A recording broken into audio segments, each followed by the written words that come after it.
Should DSA's elected officials endorse Joe Biden? That discussion came up last night in the panel on DSA's electoral strategy hosted by DSA's Socialist Majority Caucus.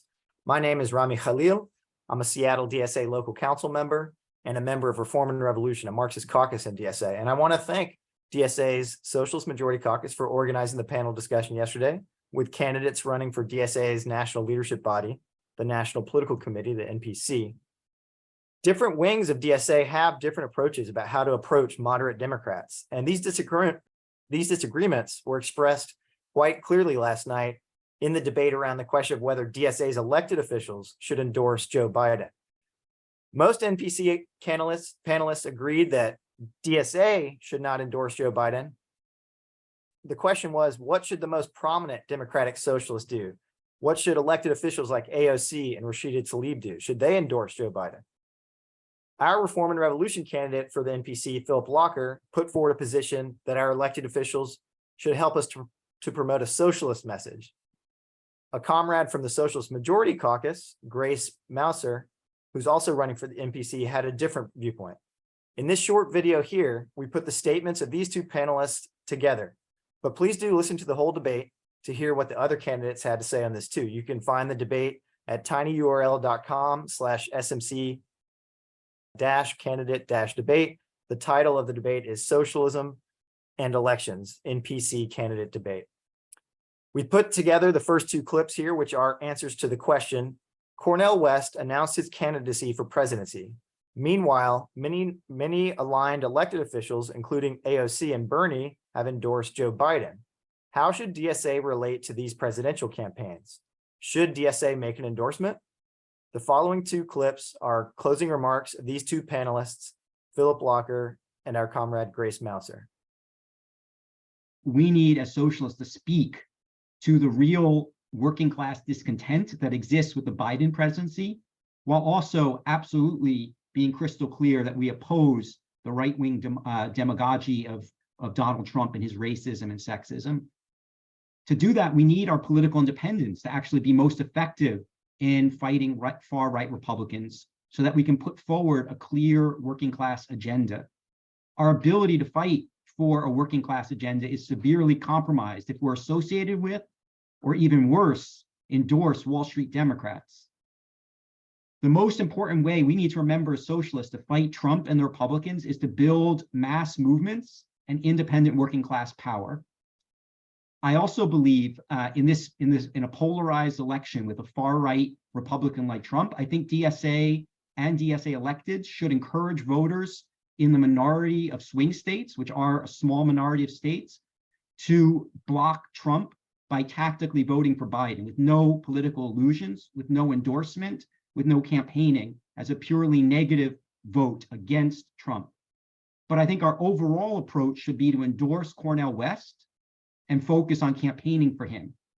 A candidate, he's the only candidate who's going to promote our agenda in the #1 political arena that workers and oppressed people are going to be discussing in the next year and a half, and that's the presidential election. We cannot like that, but that's the reality. The presidential election is going to be the main filter which politics are going to be discussed the next year and a half. And his campaign is an opportunity to build support for anti-racism, trans rights, Medicare for all, the Green New Deal, closing down the Pentagon war machine, and other fighting demands.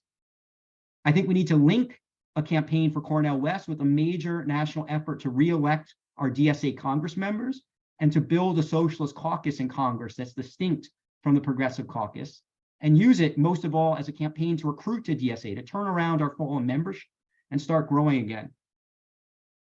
I think I'm aligned with most of my comrades on the panel that, it would be amazing if Cornel West won. But even if DSA threw 100% of our resources at it, it just isn't going to happen. Basically, we all know that either a Democrat or a Republican is going to win, and we have to respond to the actual material conditions that we find ourselves in.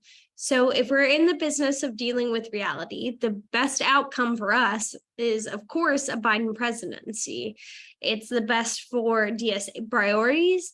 And it's also, as Rose was just pointing out, the best for the working class. It's the best for our trans brothers and sisters. It's the best for like all of us, really. Trump or any other Republican would be terrible. So that being said, I really don't think DSA should endorse anyone in the presidential race.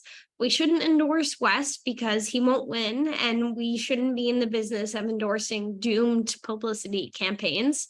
And we shouldn't endorse Biden because he wouldn't be part of our electoral project.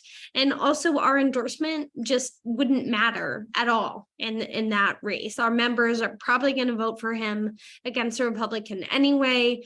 Our turnout machine for Biden would be minuscule. It wouldn't matter. However, we should definitely allow our DSA electeds to endorse Biden. I haven't heard as much discussion about this on the panel so far. Having our DSA electeds endorse Biden furthers our own strategic interests because it's in our interest to have Biden be president. And it allows electeds to signal their opposition to fascism to their colleagues and to their district. And it also opens up opportunities for potential coalition partners. Let's imagine Rashida Tlaib endorsing, as she likely would.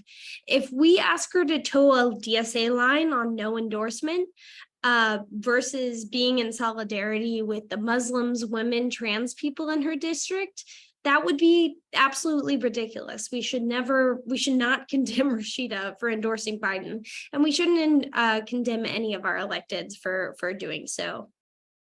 I think Grace's answer in the last round, I think, was quite revealing. I wanted to just start with that a little bit. And I think it gets to a little bit the stakes of the choice we're going to make at this national convention. Grace said, which I agree with, that DSA should not endorse Biden, but then went on to say that we should allow, what basically sounds like from the argument she supports, DSA electeds in Congress endorsing Biden.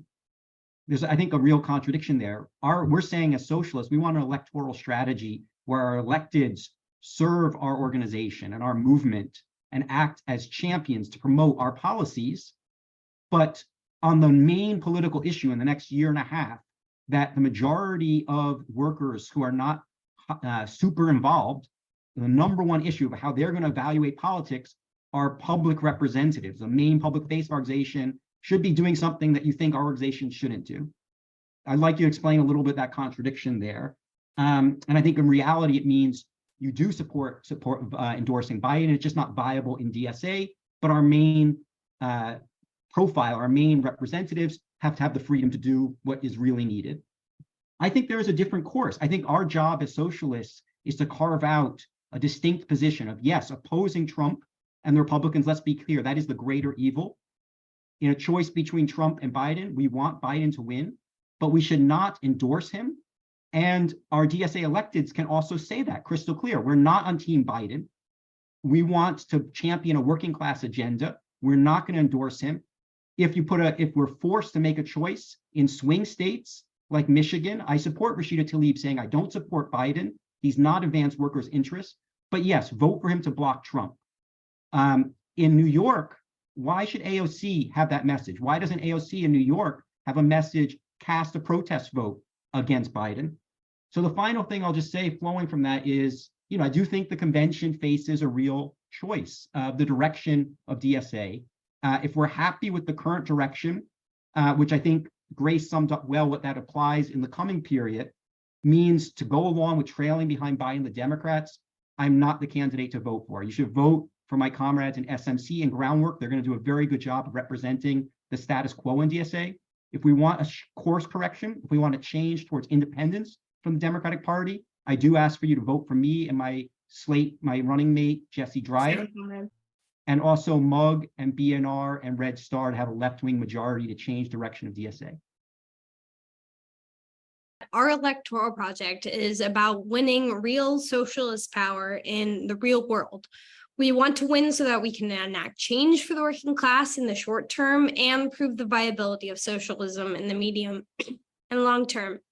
And we shouldn't do things in the short term that undermine this goal. So we have to choose races where we can be determinative in a victory, and the candidate is committed to organizing with DSA.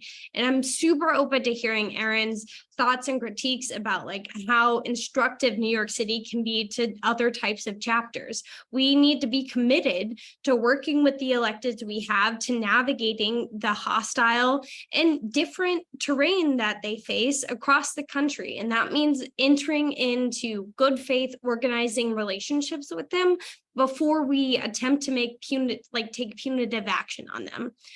The reality is that electoral is messy, legislating and governing is really messy. And the only way to avoid complexities and complications is to avoid anything that would actually build our power. Bernie knows this.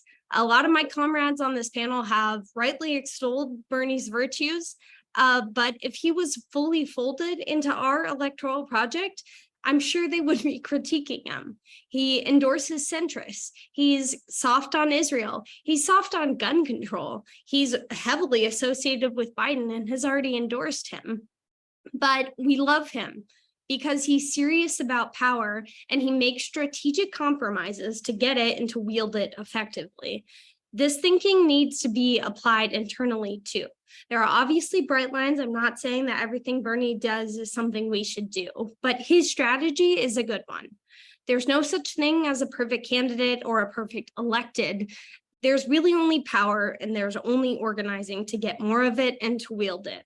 And we have to organize our elected comrades to expand and wield that power. Now, I'll close by saying that DSA is the most powerful US socialist organization in a century. We have done this over the past several years by being strategic and prepared, not in theory, but in reality. And I'm really excited and proud to be part of this, and I joined because of this. I'm running with SMC because I think what we've done is really fucking cool, and I'm committed to making it better and continuing to grow our power. Thank you for watching that. To listen to the whole discussion, please go to tinyurl.com/smc-candidate-debate or go to SMC's YouTube channel called The Agitator. To find out more about Reform and Revolution and our candidates, please go to reformandrevolution.org/NPC. Thank you.